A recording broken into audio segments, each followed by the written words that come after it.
Alright, Chem Team, here's the next video involving classifying matter, and this one's going to compare and give us some examples on how to determine between physical and chemical properties and changes. First off, if we're going to talk about properties, these are things that can be observed or measured about a substance, and a change is a process in which a substance changes in appearance or structure. Now, these are going to vary depending if we're talking about physical or chemical. But overall, those are the two definitions that we have for a property and a change.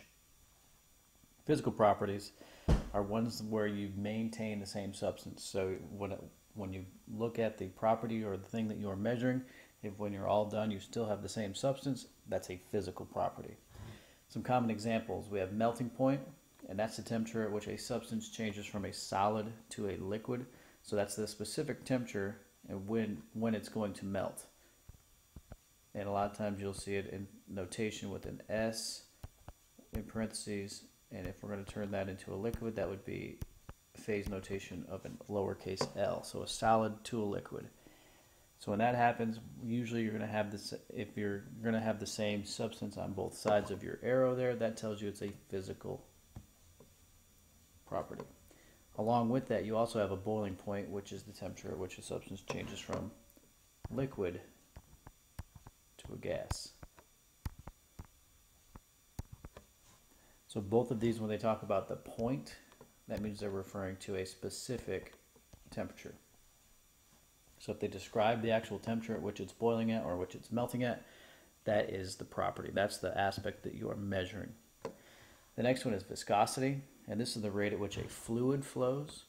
And fluids are going to be anything that is a gas or liquid. Those are both considered fluids. The way to think about this is think about real thick type liquids like syrup. Syrup is very viscous. It's a high viscosity. It doesn't flow easily. So when we're talking about viscosity, typically we're talking about those really thick fluids that we use in our everyday lives. The next one is malleability. Malleability we use a lot to talk about metals, and malleability is the substance's ability to bend or flatten out. So the way to think about this is if you hit it with a hammer, what happens to it? If it flattens out and doesn't shatter into a whole bunch of pieces, then we would say it's malleable. If it does shatter, then we would say it's brittle. So malleability is its ability to bend or not break if you were to hit it with something. Ductility or ductile also goes along with metals, and that's the ability to stretch and pull something into a wire. So if you think about all the wires that are running through your homes to power your homes, those are made of metal, and then when they're heated and pulled, they can stretch into long, thin wires, and that's called ductility or ductile. So it kind of goes along with malleability. They're very similar, but again, it has to do with the ability to actually pull and stretch it into a thin coil or wire. The last property we're going to talk about, just for the notes purposes, is luster. This is a substance's ability to shine. Again, this also goes with metals, but it's not the only one. If something is able to kind of reflect light, then we're going to say it's lustrous. The opposite of lustrous, or having luster, would mean that it is dull. Here are some examples of some physical changes and properties. For example, to start off with, here we have a piece of metal that is being heated and it's starting to melt, and in that process, at its specific melting point, it's turning directly into a liquid from a solid. We also have boiling water, so if you put boiling water on the stove, you're going to see that it's going to turn into a gas in the process, and it's going to do it at a specific temperature. So that is a physical change because what's left over is the same substance you started with. One we did not necessarily talk about is color. We looked at this in the lab when we were talking about densities. Color is something you can observe or measure without actually changing the substance. So each one of these pieces of metal has a different color to them. Density, which we actually measured, doesn't just apply to solids and liquids. It also has to deal with gases. So if we were to look at both of those balloons, one is more dense than the other because one floats in air and the other one sinks. Magnetism is also a physical property because we can use it to actually grab things or cause them to change or move without changing the substance. And then malleable, so this would be a piece of lead where you're actually able to hit it with a hammer and flatten it or mold it, and it doesn't shatter. And ductility, this is where you're actually able to pull and stretch into a wire. And here's our last example of a physical property. This is an example of luster. So both of these pieces of metal are reflecting light or look shiny, which tells us that they are lustrous. Whereas if something doesn't, that would mean that they are dull in appearance. So when we're talking about these physical changes, these are things where we're not going to change the composition of our substance. And this word sometimes throws off our students, but composition basically just means exactly what it's made of. So if you were to look down at the molecular structure, it's still made of the same elements bonded together in the same way. So for example, we just watched some examples in the video there. If we were to think about boiling water, so that means we're taking liquid water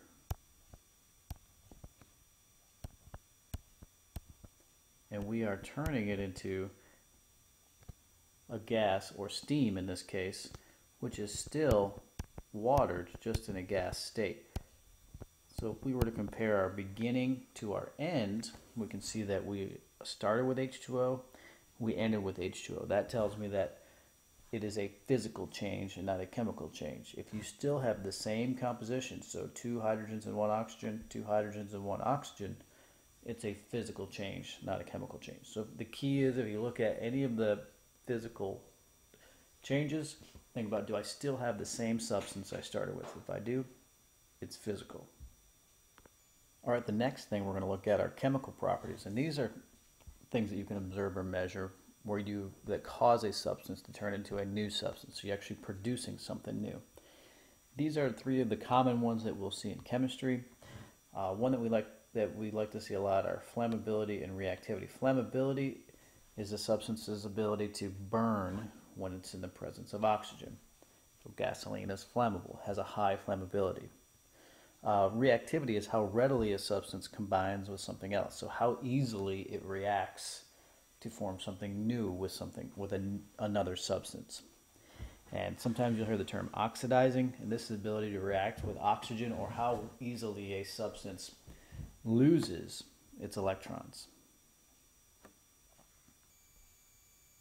Next, we're going to see some examples of these chemical properties and chemical changes actually taking place. So here we're mixing 2 chemicals and we're producing something new, and you can see the smoke rising out of the beaker. So that tells us we have a chemical change taking place. This is burning steel wool in the presence of oxygen, so it's flammability. Sodium metal reacting with water. So sodium metal has a high reactivity, especially with things that are water-based. Mixing vinegar and baking soda and producing the gas that goes along with it. This is also a high reactivity between these 2 substances. And here we're mixing 2 clear liquids, and they are producing a solid or a precipitate when they are combined. So they are combining together with a high reactivity to produce a precipitate or a solid substance from a liquid. So looking at all those examples of a chemical change, the key was that at the end of it, or after we mixed the 2 things together or the reaction took place, a new substance was produced. We no longer had the same things that we started with. So all of these, when we go through a chemical change, you are going through a chemical reaction. So that means that the formula will change completely. So an example of a way to look at this,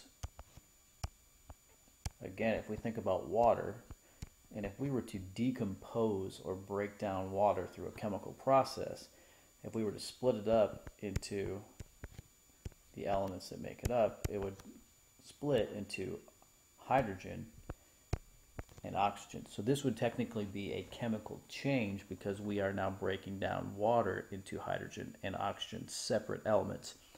We would no longer have the exact same substance that we started with.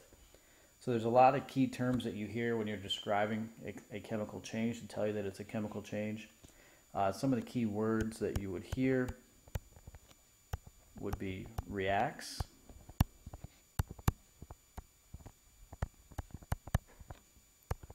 burns,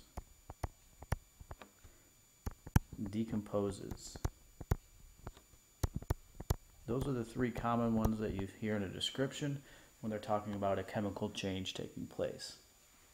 The other clues we have, or we're going to call indicators that a chemical change is taking place, is if you look and think back to the examples that we just watched in the video, all of them had one of or more of these three indicators.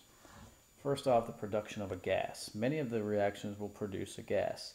And the key in the reaction to tell us that this is happening is obviously we're going to see bubbles. So if you mix two or more substances together and they start to bubble, that tells you that you have a chemical change taking place because you're producing a gas from the mixture. A change in color or a change in energy, often, but not always, is a clue that you have a chemical change taking place. So if you mix two, for example, the last one you looked at where you mix two clear liquids together and you form something that was yellow, that is a change in color. That tells you that you have a chemical change taking place. Also, if you burn anything, the flame that you see often is going to have color to it. So there's a color change and a change in energy, which is going to show you that you have a chemical change taking place. The last one, which is probably the hardest one for us to see and recognize a lot of times, is called the formation of a precipitate. And that means that you are actually producing a solid from your reaction. And this happened in the last one where the two clear liquids were mixed and they produced a yellow looking liquid.